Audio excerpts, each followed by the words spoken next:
Joshua, how are you? I'm fine. I'm fine. Thank you so much for inviting me here, and it's my pleasure. I don't think I've been interviewed before in any course circles. Rather, I used to be on the other side. Once being a journalist, so I used to do all the question part belonged to me. So I don't know what's coming up, but anyway, let's have some fun.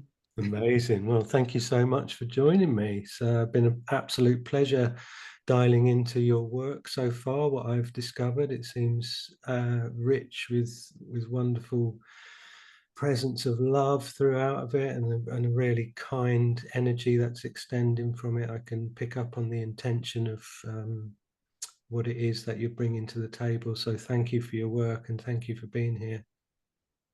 Thank you so much for those words. It's almost unbelievable in a way if you look at it, because I remember the way it all started for me back in I I got the course in 2006, but I threw it away. So I, like many course student stories, I also have that, the first. But in 2012, I embraced it. But I remember, having nobody to turn to, like you were mentioning a little bit before. Mhm. India, India has had this very deep and nuanced journeys as far as non-dualism and the whole ideology or the thought process of non-dualism goes.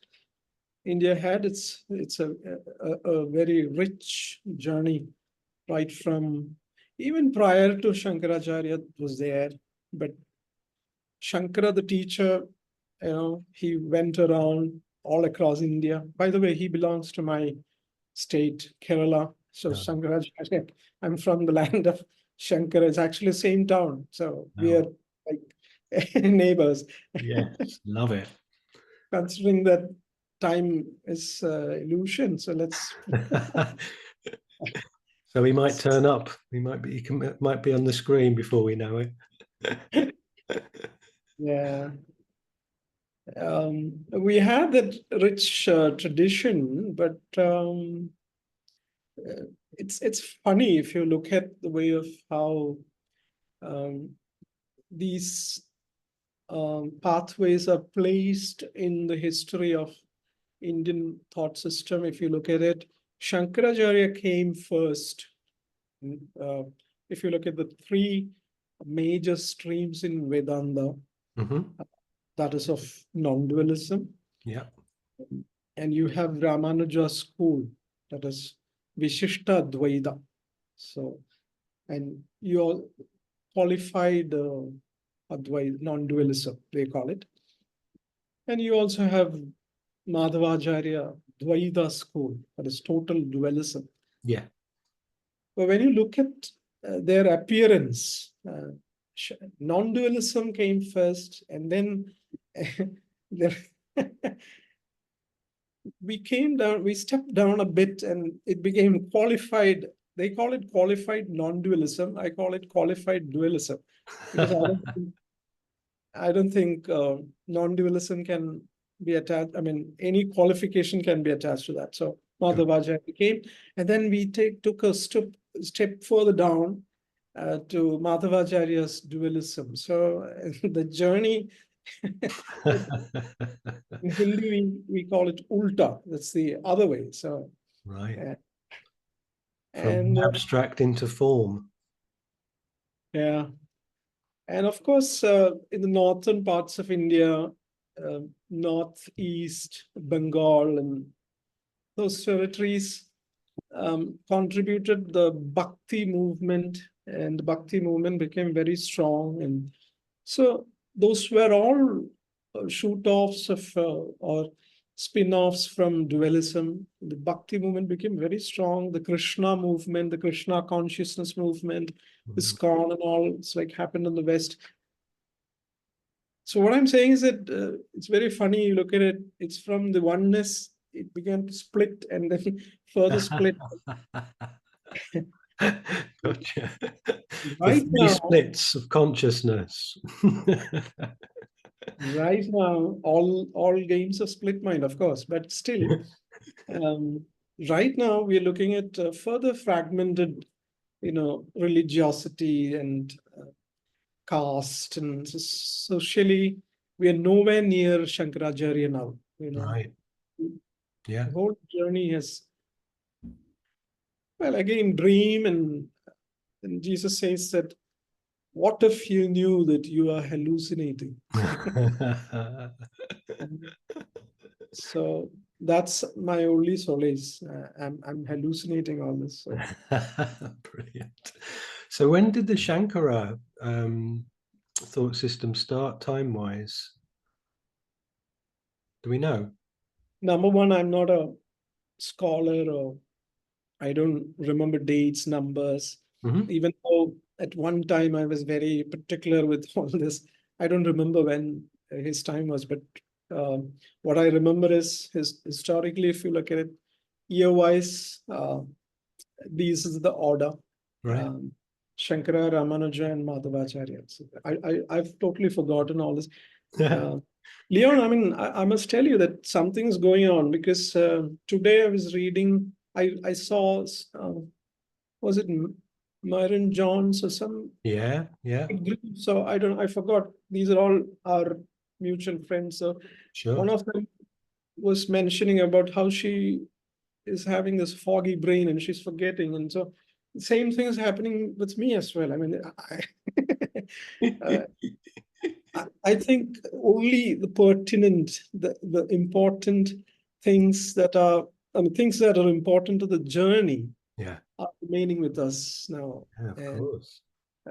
most of the other things are dropping off. Yeah. I don't know if this is happening all around, but that's my case. So I hope as it's happening everywhere. I hope for everybody it is. We're discarding the irrelevant and the unnecessary as we sort our way through the illusion to truth and work out what's hallucination and what's behind the hallucination. But I mm, really appreciate that information because I feel like you might have been peeping at my notes. I've got quite a few things here which are interesting to me around the history that the thought systems that have originated in your neck of the woods. You know, mm, from an outside point of view, I'm thinking about the traditional Trinitarian Christian model and the fact that there's just these three strong symbols at the top of this system. And almost if I look at India, I think, you know, there's so many gods I think there's probably a god for standing on one leg on a Wednesday whilst facing east, blowing a trumpet. I'm sure if I Googled that, I'd find a god in India that yeah. somebody's used to symbolize all of these very specific things. So I find it quite fascinating that it's gained a foothold. But from what you were telling me about the Apostle Thomas, could you elaborate on that? Yeah. Let's also mention a bit about the gods. Please, yeah. Um, Leon, these, of course, obviously, these are all symbols of Yeah. uh, what they represent. Um, I think if you look at the essence of it, I think the earliest teachers of wisdom, even in the Hindu tradition, Hmm. were aiming um, at bringing forth uh, a very backward thinking um, civilization Yeah. towards the subtlest and subtlemost and sublimest ideas. Gotcha. Uh, as far as that journey is very important. Like if you look at any civilization, I mean, you look at the human mind, Hmm. we tend to move from gross to sublime. Yeah. So this is a journey all over the world. You look at any schools, any systems. So in that particular journey, the Indian tradition took a root of mythology and legends and these representational figures of gods. Those would denominate, those would represent, like you said, each aspect of a quality of human life. Yeah. And the aspect of the divine meaning of life. So they were giving faces and figures to attempting to bring forth certain values, Yeah. For example, we have the Indian tradition has gods for wealth. Saraswati is for words, teaching, education. Lakshmi represent wealth, prosperity. So it's like I look at these images as if you would look at the hieroglyphics in Egyptian tradition, where these are alphabets, or a larger sense, they are symbols of a bigger myth of man. You see? Yeah. But when we attempt to see all this from a constricted and restricted modern point of view, we can, slip away from the original attempt, what they actually meant. But this cannot be, none of us can be blamed, because the same danger, this whole tragedy happened to the entire civilization itself. They took symbols for truth, and then they started worshipping that image. What Jesus says, that your thought has image, and hence you believe in the thought.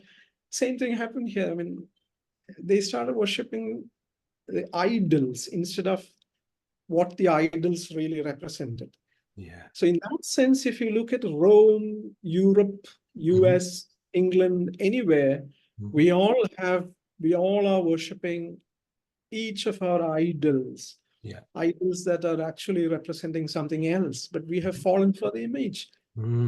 I don't think India can be, marooned, particularly in this case. It has happened universally. And fallen for Coca-Cola for refreshment. We have fallen for hospitals, hospices for health. We have fallen for schools, instead of looking at learning and progress. This has happened everywhere in the world. So man has fallen for symbols. And how interesting, because, with Ken Wapnick saying, don't ask Jesus to come down to where you are and, come into the world of form and heal your problem as you see it in form. Take yourself, use him as a symbol to lift yourself up, to go to that realm of awareness that's got nothing to do with the world and form. Because he said, otherwise, we're just going to build churches around this symbol, and everybody's going to be sitting in front of the signpost going, wow, I love the signpost. And it's like, well, has anybody noticed that the signpost is pointing to the beach? Maybe we should all go to the beach and listen to the ocean. Right. Now that you mentioned Ken, I mean, none of us can escape Ken, can we? I hope not. I mean, this is this wonderful, fluffy, flowery sugar trip going on around spirituality all over the world. And then suddenly there stands this black ship called Kenneth Wapnick. He comes and blurts out all the things that we never wanted to hear. But what a lifesaver he is. Yeah. Look at it with the Holy Spirit, his whole definition of right-mindedness being, looking at the wrong mind and not judging it. It's like, you don't pretend it's not there. We don't get the paint pots out and color rainbows around these thoughts and feelings. We just look at them, and we know why they're going on. We ask ourselves, what's the lack of forgiveness behind it, and just spot that motivation, and just acknowledge it without investing in it, and just rise above it in that viewing of it, really, in a non-judgmental, detached way. Um, So how do you find, so I suppose what I'm interested in a sense, is because you've have this rich kind of large number of symbols, like you say, which are representative of a huge amount of separate aspects of living in form. When you are dealing with essentially like a Trinitarian model, do you, has there been any sense of those numbers, those three aspects not being enough, or are those aspects elastic enough for you to find that they almost, just for the sake of explanation, they represent 100 symbols each? Or I'd really love to hear. Honestly, I've never thought of this, so I never thought from this point of view. Um, if when I think of my childhood and the way I grew up, I was brought up in a Catholic family, so Right. obviously I was um, saved from the plethora of gods and all that. So, but our society is very closely knit. Friends, families, and so and it's a very multicultural space where we all interact. And they Hindus invite. We all celebrate practically every religious celebration. That's one of the Wow. India's. Yeah, yeah. Most of us celebrate all of this. But anyway, the way I was brought up in a very strict Catholic household, and I think the rebellion started way back, even when the school was about to end. So, I was finding a lot of discrepancies and Mm. mismatches in church teachings, and my mother would drag me to Sunday mass, a Tuesday mass in another church, and Saturday mass in a third. Yeah, Mary. One was Mary's church, one was Saint Mary's, and the other was Saint Anthony's, and the third one I don't even know which saint. Uh, Brilliant. so all in all, it was very educative. I mean, I could see close hand how the priests behaved, how people behaved with each other, and unfortunately, I didn't find the truth and spirit that is contained in the several parts of New Testament. I won't say the entire book, but Mm. uh, I didn't see that reflected in the behavior of who Yeah. they claim themselves to be the followers of Christ. So Yeah. so I started questioning mom, and she started beating me, and a whole lot of drama happened. And I think by the time I was put in college, I'd rebelled completely. I stopped all this church nonsense, and yeah. But later on, I started really investigating, like you do. Mm. Mm. I I was trained as a journalist in Yeah. 1990, so I had this interest in Jesus, the historical Jesus. I had absolutely no idea of any metaphysics or nothing. It was Sure. back, yeah. And see, if you look, there's a huge amount of difference if you look from where you're coming from. Mm.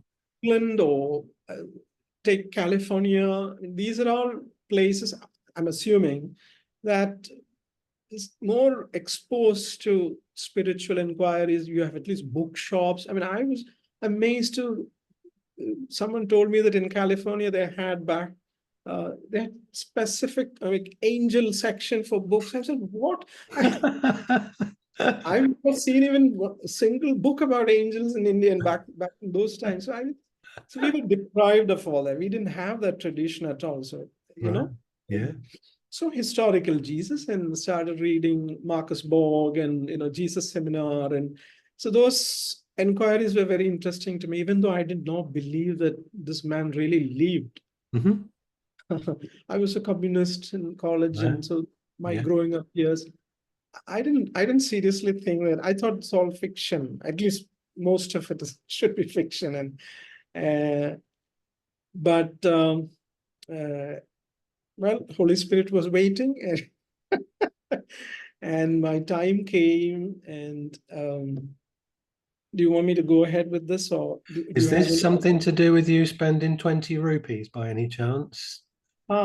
That's I will fast forward to. No, we don't have to fast forward. You take the timeline. I'm just Okay. asking.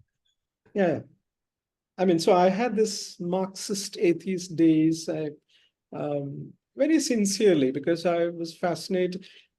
I think most spiritually oriented people are socialist minded, without knowing it. I Right. would even go ahead and say, that communist, that factor is there inside them, Mm. immune. Yeah. So much so that I have named my Course in Miracle study group here Okay. Course Commune. So, Yeah. Gotcha. so, so I had those days, and what was I after? Mm. I didn't know that, but Mm. there was this um, essential need for me to get out of uh, the dictatorship at home first, Hmm. the parental dictatorship, which I saw reflected outside in the state, out on the streets, the Yeah. inequality, the poverty, and all that. So obviously, our attention was drawn outside entirely, Mm. and the solutions, I believed, solutions were outside. So, Sure. Yeah. changing the system and Yeah. turning people, converting into Yeah. communism and all that. So, not for long, fortunately. I mean, Guru's grace or God's grace. I learn things quickly. I mean, I get um, cues and tips. Hey, son, get out. I mean, this is not your place. So 1 or 2 years or 3, 5, 4 years, Yeah. you get a very clear signal, and then, or you get a kick in the butt, and then you get out of that place. And so all that happened. I was thrown out of my students' movement, the leftist thing, and then again the inquiries went on. And after a while, then I got married, so the inquiries were forgotten totally. uh, Couple of decades of struggle followed. Mm. I was thrown out of my house, and we had to survive in a rented house. And I don't know. I mean, these were all real dark days for me back Mm. then, and, Mm. and carrying a lot of wounds inside me. Dad wound and Mm. mom wound, and and apparently I was good at what I was doing. I was pretty good with words, and so after the journalism studies, I joined a few papers, magazines. So on one side, that was going on, um, quitting from some places and joining in another place. But I was growing that way. And we did not have writer schools, or we still don't have in India, good ones. So back then, none.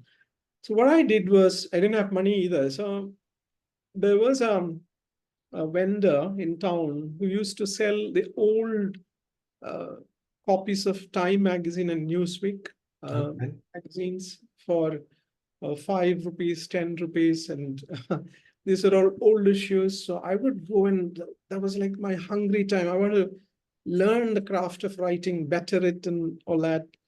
So I would select even those copies, because I would have like $40, and also I have to select from the bundle Hmm. home, and underline the words. I'm a non-native speaker. I didn't know how to use English, and but I learned that way. And Wow. I think it reflected pretty much in my feature stories and reports I started filing. And I got pretty nice jobs here and there, and was appreciated well. And one day, um, I went ahead and made a short film on a, a Catholic priest to whom 10 locals come and confess why each of them is not keeping that commandment. Okay. So 10 of them, because of their life situations and the moral confusion of the priest, resulting in him being excommunicated, and he sets out on a journey to seek out what is the truth. And that short film ends by declaring back in 2006 that there is no truth. So that was pretty much my finding. Wow. And what did I know?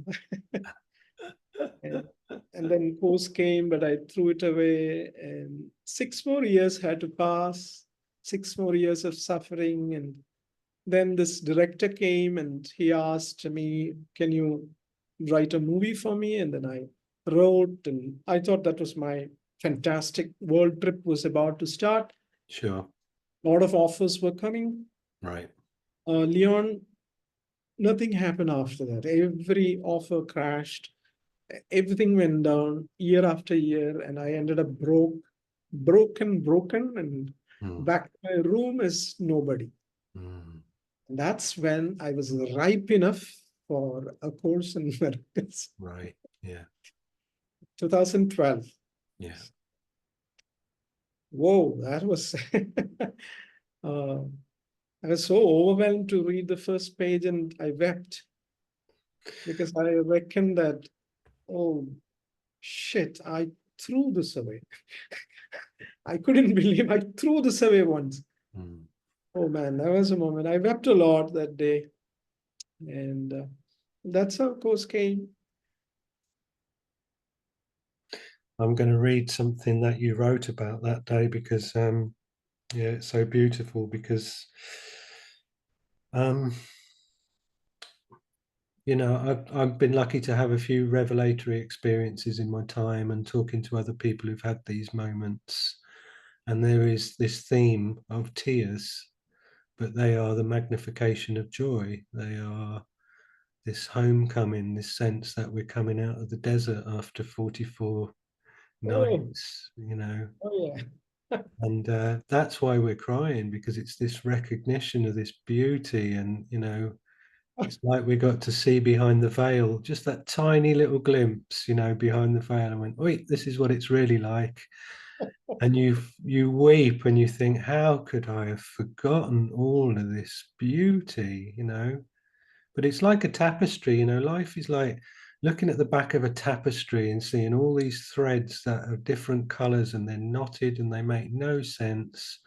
And then if you walk around the other side of the tapestry, there's this incredible creation of this interconnected picture of oneness, which is just like, holy schmoly. And, you know, I know those tears you're talking about, and I'm just going to read this because I really love this bit. I don't obviously know what you mean when you say here about your hair fell off, because obviously I can't relate to that bit. But we've got hair grayed, hair fell off. Then on a hushed winter night, grace came like a breeze, and I began going back to all my memories, washing them clean with miraculous forgiveness as the course taught me. Beautiful. Did. Really, really beautiful. Because again, you know, I'm turning over things at the moment in my mind and sort of contemplations of late to do with guilt and to do with like guilt as a concept, and to think of how almost fascinating this symbol is of like this sense that doesn't exist in our true awareness and our true state in heaven, and to try and almost just consider that, you know, consider the sense where guilt doesn't exist as a concept, let alone as a felt presence.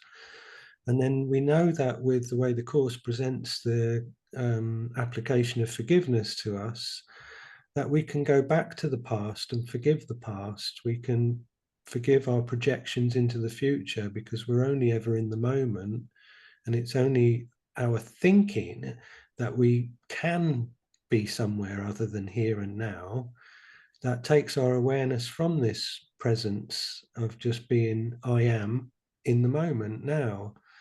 But we do carry, as you've explained in the beautiful sharing that you're doing with us so far, we do carry old ideas and we carry old concepts. And even, when you're describing your mum and going to church, so if we say the church, then your mum, then you, we have this almost Carl Jung kind of archetype, kind of collective consciousness, the morphic resonance of ideas which are permeating through generations, and they're influencing us somewhere. And as you demonstrated in your journey, you almost had to go all the way over to left field Marxism, communism, to make that pendulum swing all the way over there, because it had swung all the way over here. And then after it's been over there and it does this thing, and then somewhere here is I am now, in the moment, present, silent, still awareness. That's beautiful. Yeah. Oh God. Oh God, indeed. I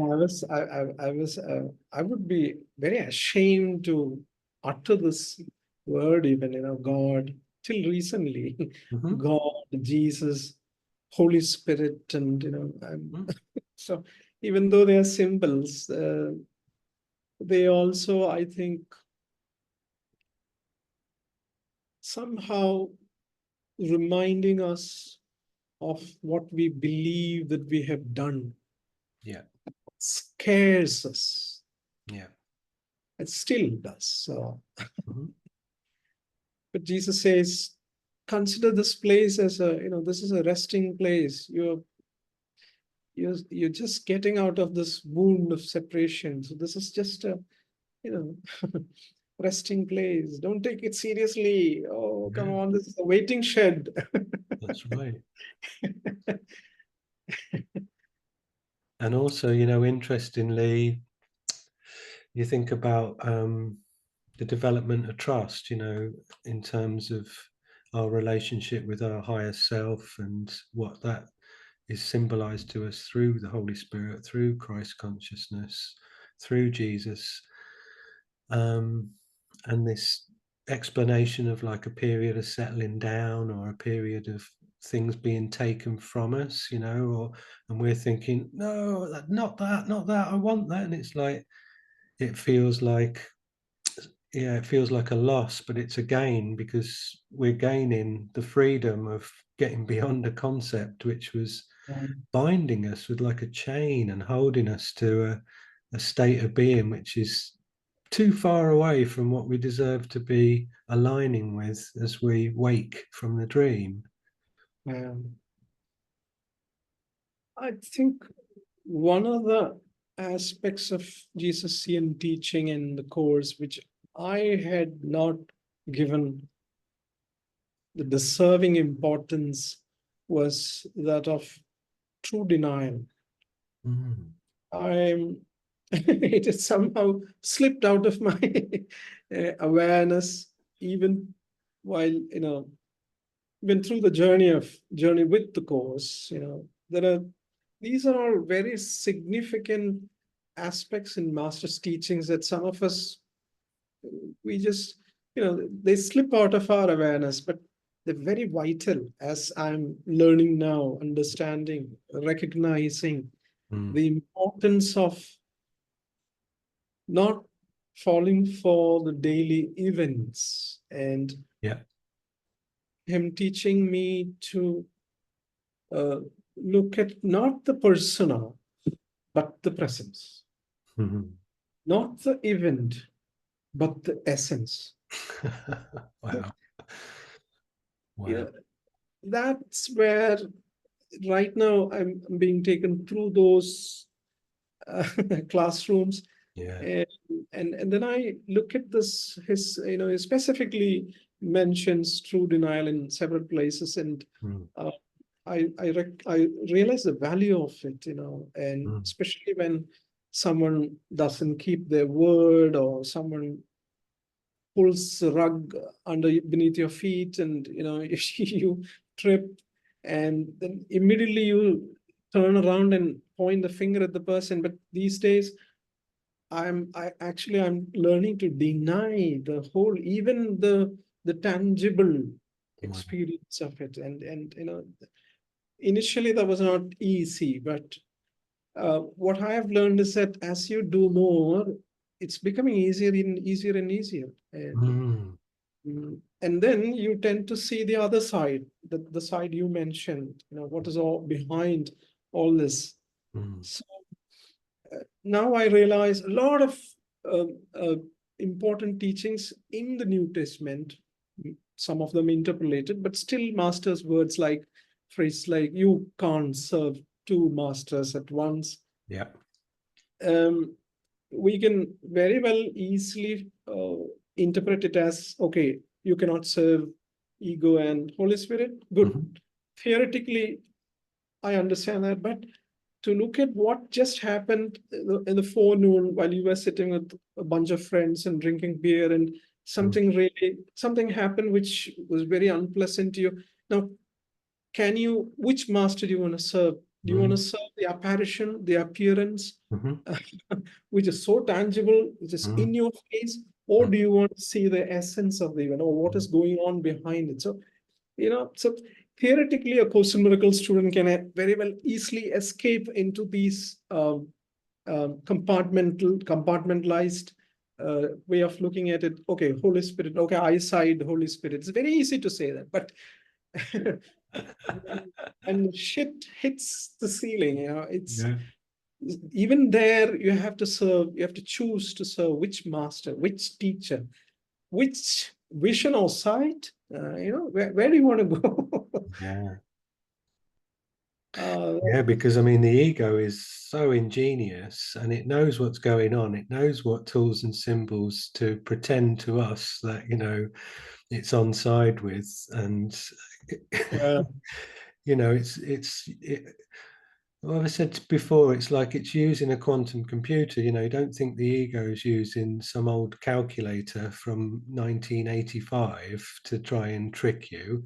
It's using a quantum computer that can make 1 billion calculations in a second, because it's using our minds. And we know the human mind they don't even have a clue at how powerful it is yet, just as a machine, let alone the consciousness and the awareness behind the mechanical object, if you like.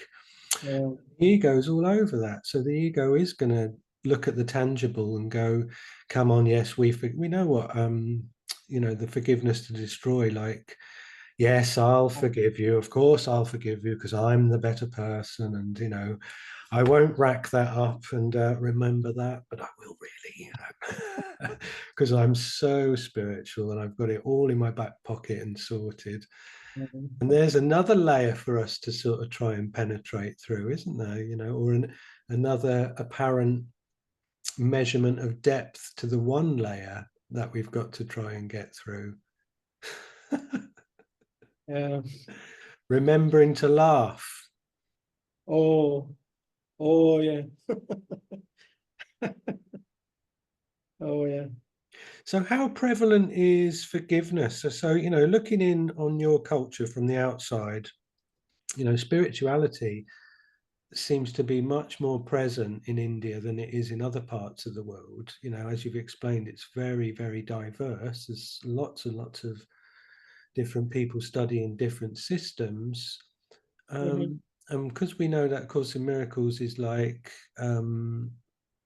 forgiveness, forgiveness, forgiveness, is that present in a lot of the other systems in India, or is there a more widespread driver in how people implement and apply the principles to what they're doing? That's a very sharp question. Because I think we'll have to look at when you're talking particularly about India, we'll have to use the word exoteric and esoteric.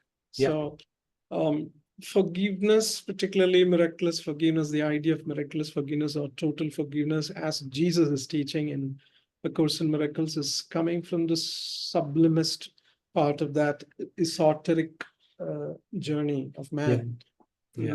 But when you mention the word India, predominantly it has fallen for the exoteric. Okay. The religiosity and the exteriority of mind, it's just outside playing all the games, Right. attacking, killing Muslims, and this and that, and asking some communities to go out of India. So all this funny business is happening in the outer. So um, this is a very interesting point for me as well, because if you look at it, um, um, Maya, the idea of Maya, the Mm-hmm. world as illusion, Mm-hmm. in our current, let's say, I cannot actually say that it has come entirely from India, because we also have certain records, very obscure records, saying that this idea originated with Melchizedek. And it was the whole idea with the disciples and students of Melchizedek, migration happened all over Iran, and it spread through the Afghan territory, and it all came to Indus. Okay. So, and I don't think Indians would approve this, because they're proud of what the ownership is a dangerous idea in your hands, it says, and it is pretty much dangerous in India if you question their legacies. But anyway, um, the idea of Maya was here, but none of these teachers in Advaita Mm-hmm. could explain the answer, give us the answer. They have many ways of looking at an answer by saying that Brahman, and you sit with the self, Mm-hmm. you merge with it, meditation, and we have a whole huge, several variety of traditions, but pinpointedly, where was the answer? Even some of the Advaitins, very famous, celebrated ones, have publicly, it was not confessions, but they made it as a fact. They said, we have no answer. No one can say why this has happened. Yeah. I've come across a document with a book, actually, in which Vivekananda himself said that you cannot know why Maya. It is there. And you also have explanation called a very amusing term called Leela, Oh, which yeah. means The play. play. Yeah. These are all escapist explanations for me, because none of them is satisfying. Right. But we didn't know where to look. Mm-hmm. Everybody would ask you to go and go pick Bhagavad Gita, Yeah. but what is there? I mean, of course, these are we respect all these works, but when Course came and very clearly pinpointed the causality of the dream, Mm. that was, I think, even the intellectual tradition, that must be a stunning moment. The Mm. 1975 idea came Yes. out of guilt, and the idea of sin, the guilt. So guilt is the causal facts of the world, and Mm. no, beyond no, I haven't. I mean, if you look at through all these major texts, and some of the texts are really wonderful. If you look at Avadhu, the Gita, Mm-hmm. Ashtavakra Gita, Yoga Vasishta, these are all huge tomes. No, they don't. They haven't been. But instead of finding fault with them, what I've reckoned is that, okay, salvation is it's a progressive revelation Yeah. as far as dream is concerned. Mm-hmm. There's a bit that Melchizedek gave, some Abraham gave, Yeah. Jesus gave, Muhammad gave, Shankara gave. So together, Mm-hmm. the right mind of yours was contributing uh, through time, Yeah. as in these forms of teachers. Gotcha. So they were all mutually complementing, and this whole idea, I think, by the time Course came, we were ready for it. The Mm-hmm. consciousness had, the awareness of consciousness had expanded in a way that we were ready for the final answer. And one interesting thing related, I would love to point out here. Please. Um, Yes, please. um, you remember, we all, Mhm. almost all course students know that Jesus was very humble enough to claim that this is a Course in Miracles. Yeah. And we have thousands of paths leading to the same destination. Mhm. Yeah. But when we come to chapter 26, that's section 5, Mhm. little hindrance. This is the first edition, so I don't have the numbers here. Oh, by the way, I have a very fancy Course in Miracles. Oh, a red one. Oh, there are I a few holy egos who'd like that. yeah, I don't feel like I'm your equal now because mine's green. yeah. I turned green into red. So anyway, coming back to one of my fancies. So the line reads like this. So the idea I was mentioning was Jesus says it's a Course in Miracles. And this is one of the many thousands of ways. And let's come back to chapter 26, section 5. And he says, forgiveness is a great release from time. It is the key to learning that the past is over.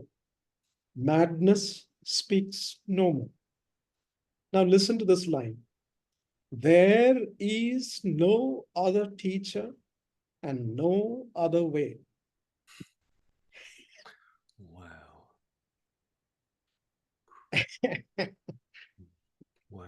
There is no other way but forgiveness. You can have many thousands of ways to the same destination, but there is no other way. Oh man, love that. Thank you. So I think he is very, very, very categorically clear here, saying that this is the way. Wow. Goodness me, that's so beautiful. I think on the back of that, I want to read something else that you've written, which I really love. Dear God, I forgive death. I forgive my idea of death. I forgive my fear of death. I forgive my wish to see me die again and again. I forgive my wish to see everything around me die. I forgive my fears that gave rise to this wish to see death everywhere. I forgive my fears that gave rise to this wish to see death as an undeniable reality. I forgive myself for forgetting that death is just a delusional projection of my mortified mind. I forgive myself for forgetting that I can never die. I forgive myself for forgetting that nothing can ever die. I forgive myself for forgetting that only eternal life is the truth. I forgive myself for forgetting that death is just a belly jiggling laughter idea. Thank you, God. I have a big belly, by the way. So I just love that. Thank you so much for that. It's really beautiful. thank you. Yeah. Yeah, there's a real clarity to your writing, and I must say, I'm so touched that you have dug up all this and those posts. And I must also confess that right when you started reading, I was intently listening because I'd forgotten that I'd written that. mm, Honestly, because these things come right in the dawns, in the mornings, and yeah, it just comes as so I just keep on typing either on my phone yeah. or laptop, and I have nothing to do with these. So I'm in my wrong mind. So Yeah, I'm the same. Just in that first bit of meditation in the morning, where I'm sort of setting my intention for the day and making sure I can be aware of handing myself over and getting the small self out the way. And then all of a sudden those words start to come, and I can almost just hear like half of the next word, if you know what I mean. So if I just start typing, then I'll hear a bit of the next word, and then I'll hear a bit of the next word, and then I'll look down and have a beautiful thing in front of me like you're experiencing. And as well as a musician, I can listen back to something and go, "Cool, did I do that, or did I write that?" And appreciate it from the place of non-ownership and just being a conduit really for that to come through you, because you've cleared the interference for love's eternal presence. Oh, yeah. Mm. Yeah. I have a couple of diaries filled with these notes.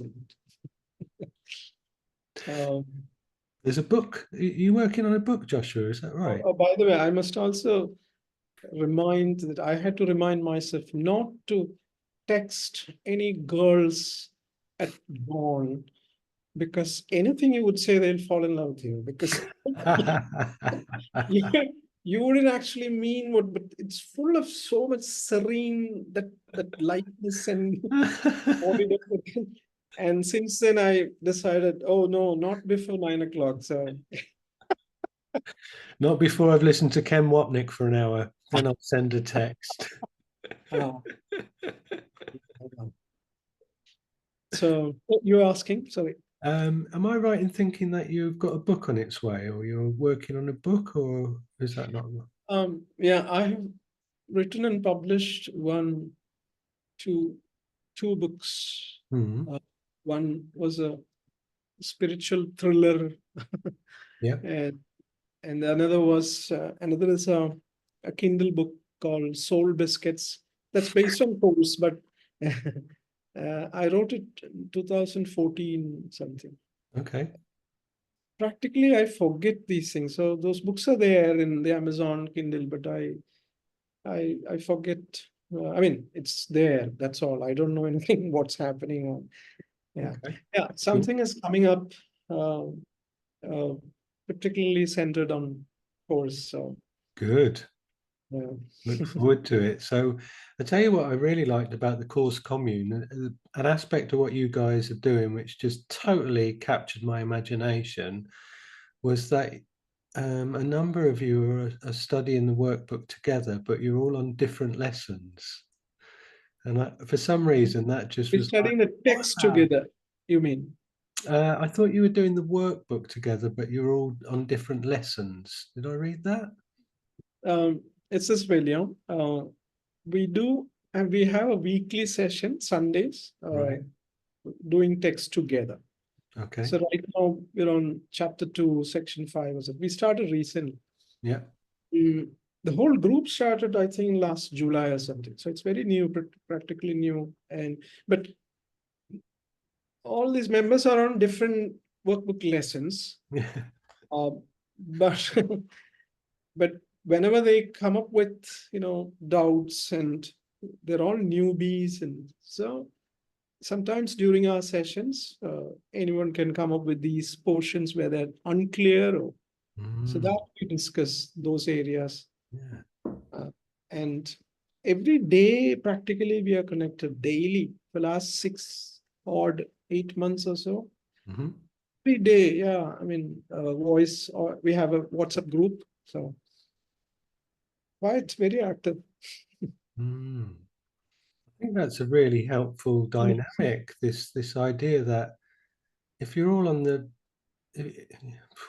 it's almost like a microcosm of the whole deal in a sense, because you're looking at the workbook together as one, but you're all looking at it from different points of view.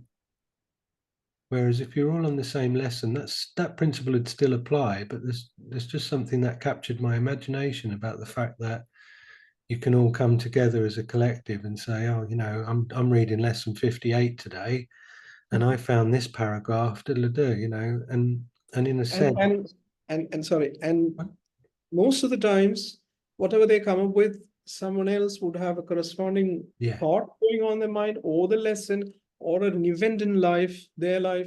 So then we all make this sound, whoa, there goes. The spirit game happens. Beautiful. So we have the kind of fun. And locally in Kerala, some of the members are here. So whenever possible, we just get together and chill. Amazing. So tell us about this best 20 rupees that you ever spent at a flea market, because I like this story. Oh yeah, my 20 rupees story. So there's this place called Daryaganj in Delhi. It's a flea market for books. They've shut it down. Unfortunately, it's no longer there. So I was working as a features editor, one of the editors with the India Today magazine group, and we used to have this customary Sunday trips down this lane, happily, jolly kids expecting all the candies thrown in the street. So, we would handpick this and that and this, and we would run around, so excited. And there, once I saw this a pile of books with a placard stuck right in the middle of it saying 20 bucks, only course in ACIM, only blue books, just a small pile of blue books, and I think it was a young man or a boy just uninterestedly sitting beside, he don't care whether who buys or not, maybe. And then I went and picked up a copy because I wanted a different kind of Bible. I was always looking for where is my Bible? And I took it home along the other books and flipped through the pages, and I hated myself immediately for that. What the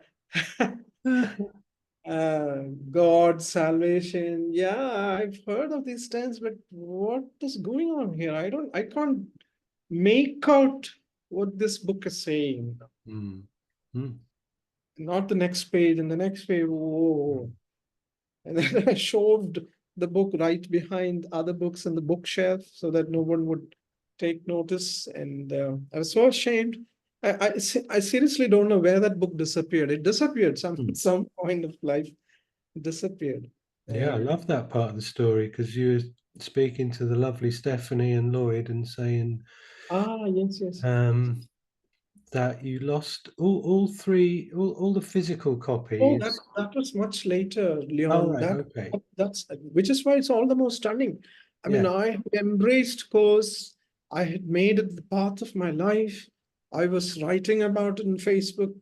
My friends knew about this. I mean, I was a course guy, and the official course guy. And back in 2012, I don't know, I was searching for even Amazon reviews. I was trying to find, has anyone come to Amazon page, put some review to see, has anyone bought the book in India?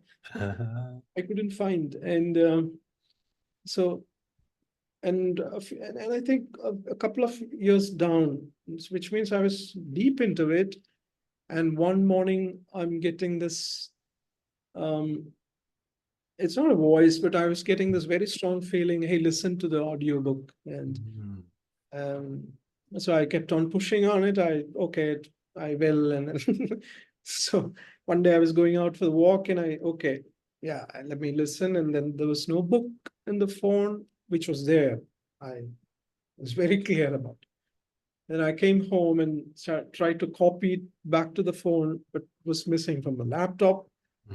And then even from the external disk, I have like several discs like this, and it was missing from there. And then I thought, okay, I'd pick a copy from the shelf. three volumes missing totally. Whoa, I mean, that was a big moment for me. It was also very revelatory, I must say. Yeah. I saw the trick close at hand. Devil's trick. And soon I made a call to Bangalore. I mean, I didn't have, back then I didn't have money again. So I asked a friend to go and pick a copy. And a friend picked a copy from this used bookstore where I had dumped these books in Bangalore. And then you said, okay, I've got a copy and I'm putting the post, and it came. And 2 days later, I opened the post and I saw that, oh God, it's my own copy came back to me. No way. Yeah, the one I had sold. Uh, I did not know that. I had this signature. Oh, God. Yeah, signature. So I opened it. Wow. Wow, I didn't Yeah, know that. Oh my yeah, God. yeah. And that was my next opportunity to hug and weep and all the phlegmy face, Yeah. tears. The Prodigal Book. The book or the son is probably the question. Anyway, something very interesting also happened during I mean, at the beginning of the journey, how the course came, how it all started. I very clearly heard this inner, how do you call it? Someone was asking, who do you love? Mm, And I stopped typing and I said, I thought it was just another thought. So I mm, went ahead doing whatever I was doing and then asked again, who do you love? mm, Then I froze. I said, maybe I'm trying to think about this. Okay, then let me follow that thought. Then mhm. I answered my wife, Bini, Gautam, Daya, son and daughter. Sure. And before I even ended my answer, the next question popped and saying, "Are you sure?" So that flipped me. Mm, That's where it all started actually. So, like you heard at that doorstep, mhm, hey, John, it's all starting. mhm. Yeah. Something like that. Yeah. Yeah. This is just the start. This is just the start. Yeah. Yeah. I must say, after all these years, after all these collective experiences, mine, yours, everyone's, we come across all the testimonies. Well, I must say, this is real deal. Yeah. Jesus, Yeah. Jesus is real deal. Yeah. Oh, I have no doubt about this anymore.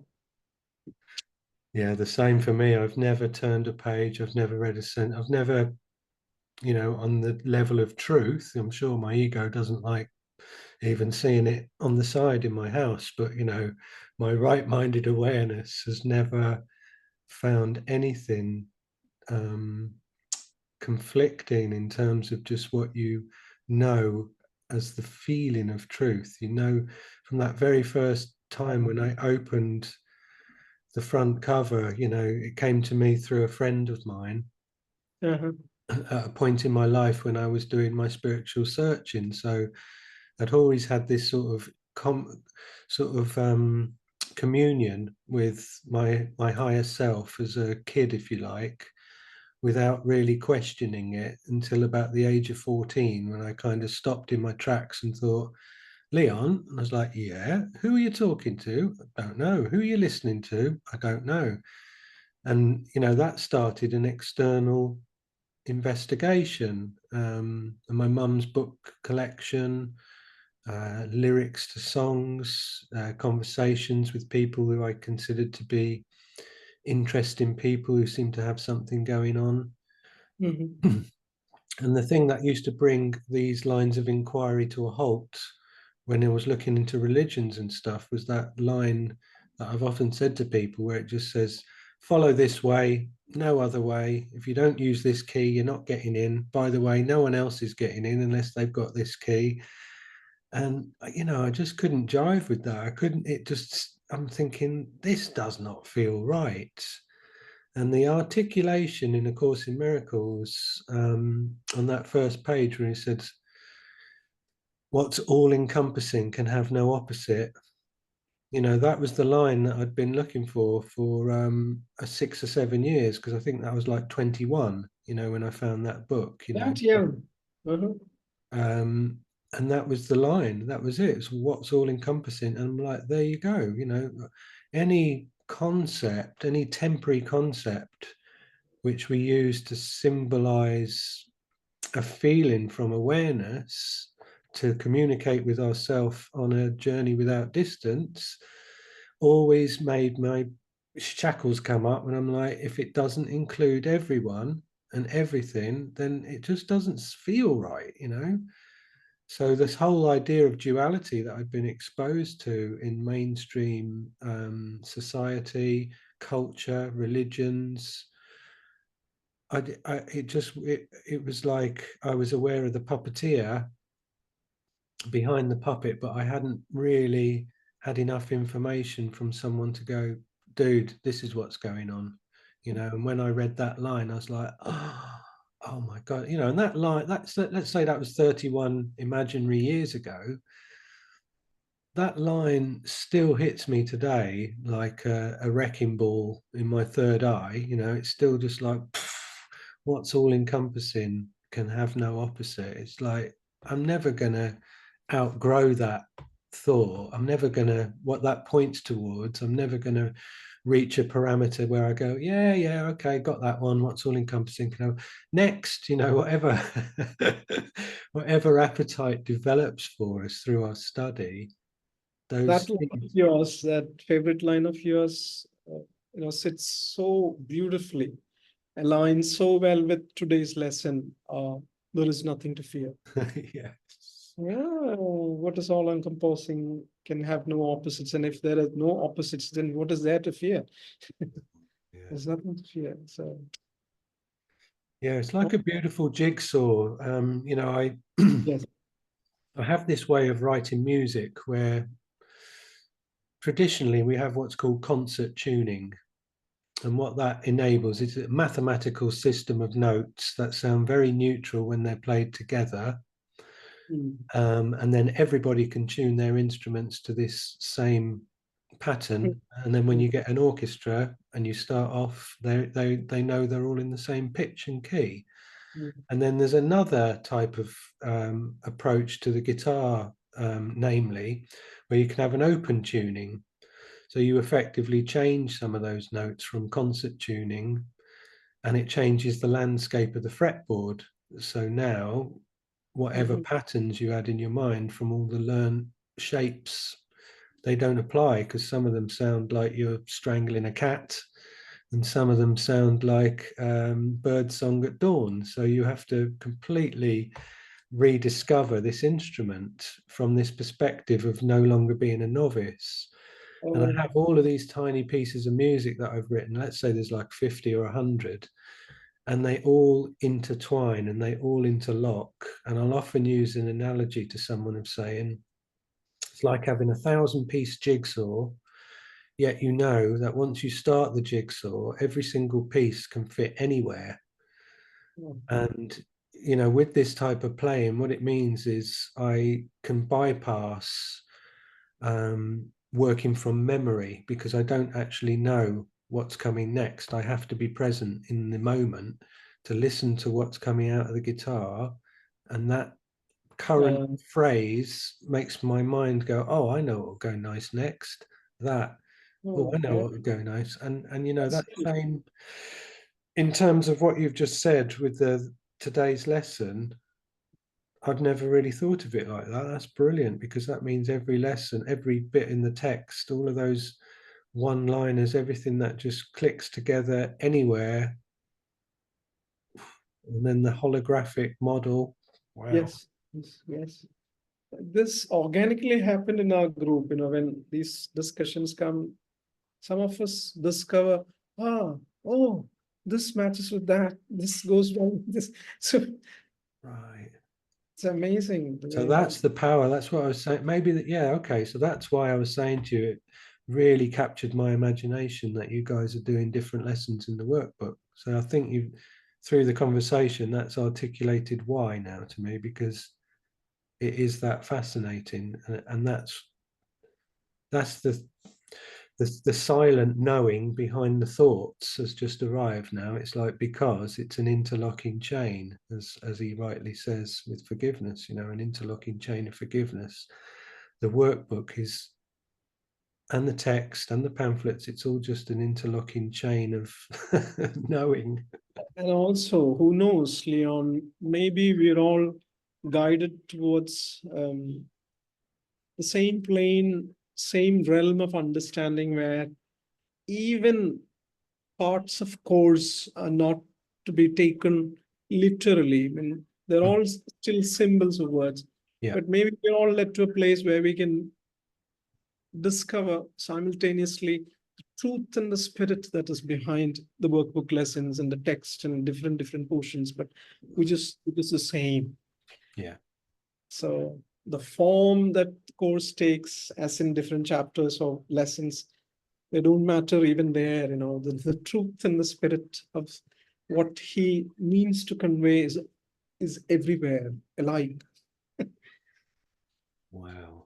Love that. There's a mic drop moment for you. Mic drop. Incredible. So, another piece of your writing that I need people to hear. I am now and forever in heaven. Hence, everything is lovingly given. As all I perceive is forgiven, my powers keep blessing as heaven. Woohoo! Love it. Because I tell you what's interesting to me, again, coming back to the musician thing, there's like a very famous Western musician called John McLaughlin, and he worked with some of the great Indian players like Trilok Gurtu or Zakir Hussain. And he's one of these rare people, almost like Alan Watts is to Japanese Zen Buddhism, where they can actually have a foot in each culture and each world, and very, very different. There's something Alan Watts beautifully explains about the difference between our parts in the world, where he's talking about if somebody comes in England or in the West was to say that they realize that they're part of God, the ramifications of that being that you're probably going to get put in a loony bin in a straitjacket because this guy thinks he's part of God, and then he comes to India and he's sort of, he says in India, he says, a guy comes home one day and goes, Mum, I'm part of God. And she's like, oh, great. Thank God you sussed that out. Now come and give me a hand doing the washing up over here.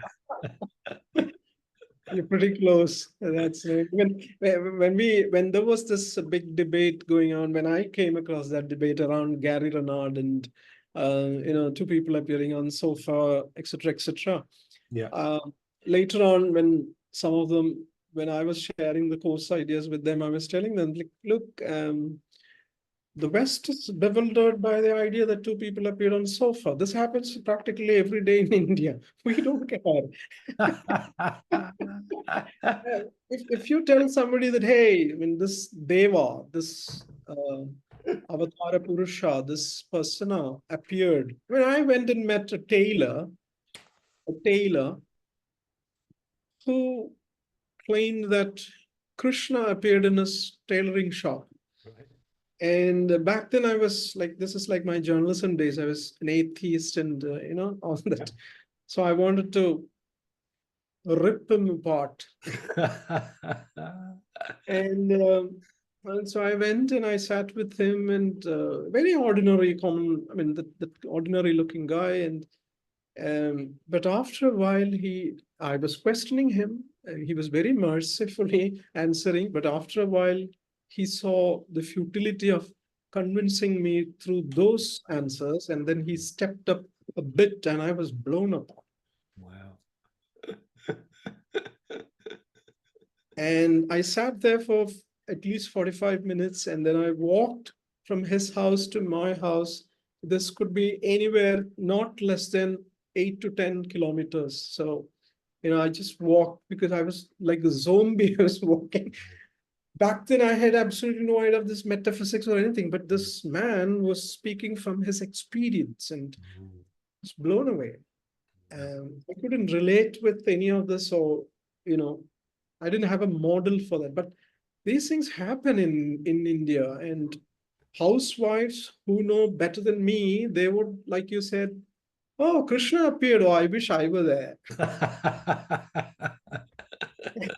And me, an intellectual, goes and tries to question. I mean, see, this is the idiocy of the ego. But when Gary thing happened, I was wondering, let the people, let Artan and Pursa come or not, or maybe from Gary. what is the spirit behind the book? Yeah. We respect that, and the book has helped, thousands of, if Yeah. not more, students to come to course. So Absolutely. we exchanged short messages, and I wrote him, "Hey Gary, do you remember coming to my state back in AD 50?"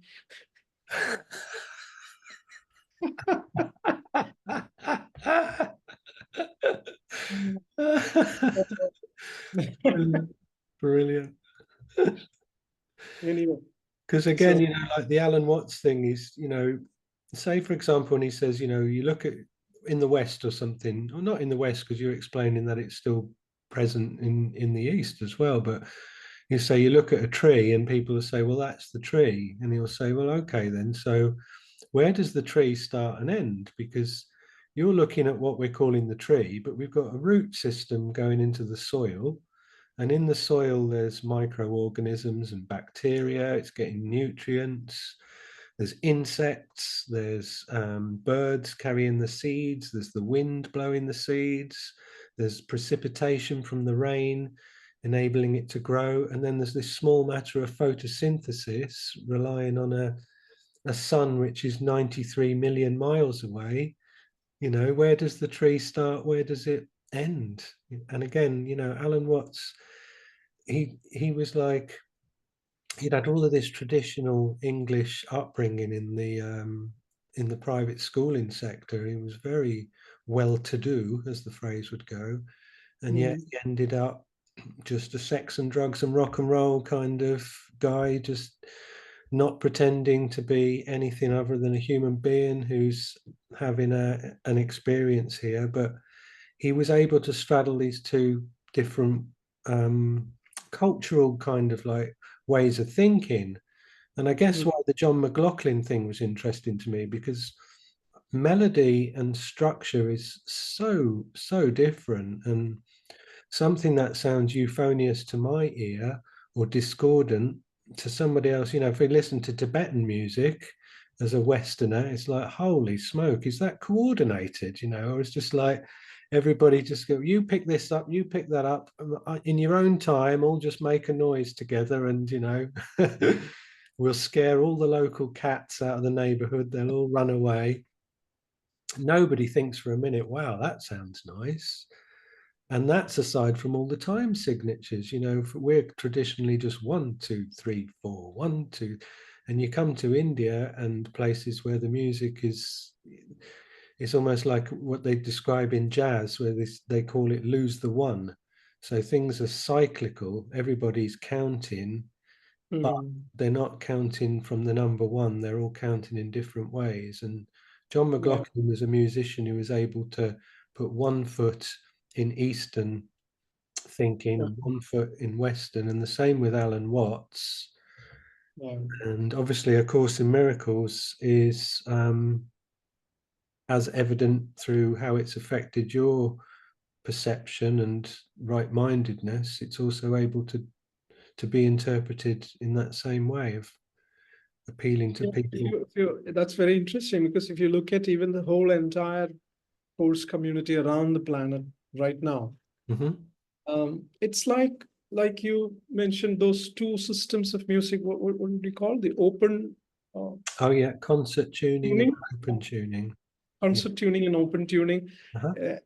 Many other forms of tuning, and all happening among different course students and teachers and communities around the planet. But together, the orchestra, the song of heaven is slowly rising from the planet now. That we don't know how. If you look at closely, a Course in Miracles student in Britain would have lots of difference of opinion with, say, a teacher in US. Or why is he running this? Why monastery? Why church? Why does he have? We can all have those difference of opinions.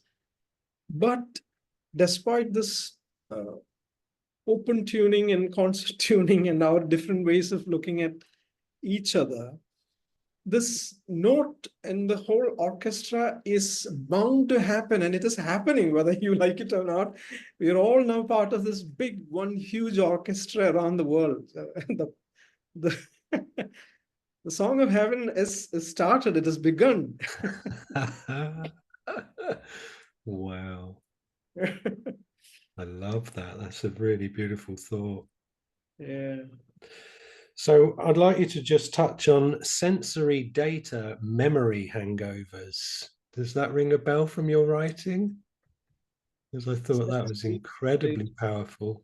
Sensory data memory hangovers. Do you recall writing that? I just Or vaguely, I have don't you know had where. a memory hangover for the sensory data? Somewhere, I don't remember where. Yeah, very, very powerful concept. A sensory data memory hangover. Kind of Uh, like, I guess you were talking that's about reincarnation coming back again and again. Is that what? No. possibly, yeah. In principle, it would apply to that. I just think that almost like a lag of like a time lag of revisiting. Um, I interpret it as like something's had an effect on your senses, and it's left an imprint or an impression, and then your memory remembers that data, and that's like a hangover. I thought it was a really interesting. Jesus told about this fantastic Nietzschean, I mean, what we knew as a Nietzschean idea of history repeating itself. So he put it in a very powerful phrase called, "You have repetitive compulsion." Buddies. Oh, I do have.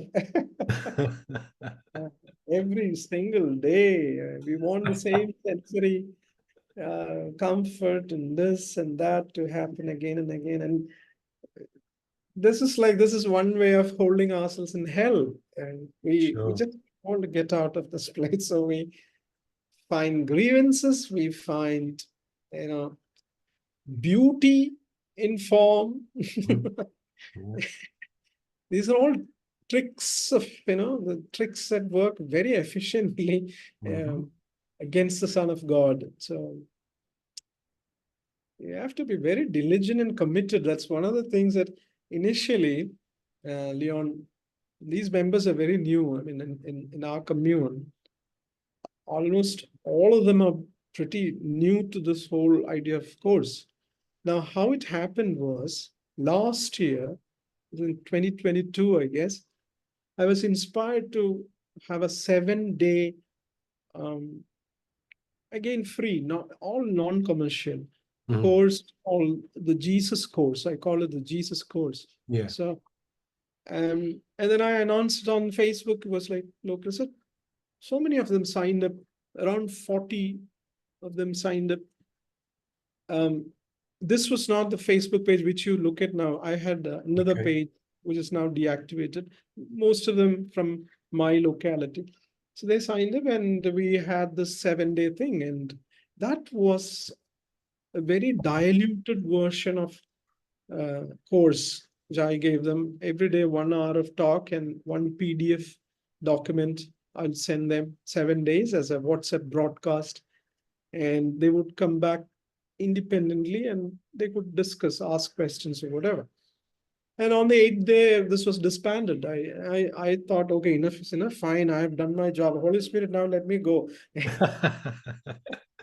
I didn't want to do anything with this post teaching and all, Leon. I never fancied or still don't. I mean, I don't consider myself as a teacher at all. Even I don't know what that means actually, because Jesus would again, hey, Josh, that's your ego speaking. Yeah. That's not humility. So some of them started getting back to me saying, um, um, can we have something more than this? Wow. Lovely. And slowly, then I told them, yeah, maybe some advanced course. Then they go advanced. And a few months later, you know how this works. You don't plan. No. One day you wake up and you feel like, do it. Mhm. That's it. So clear.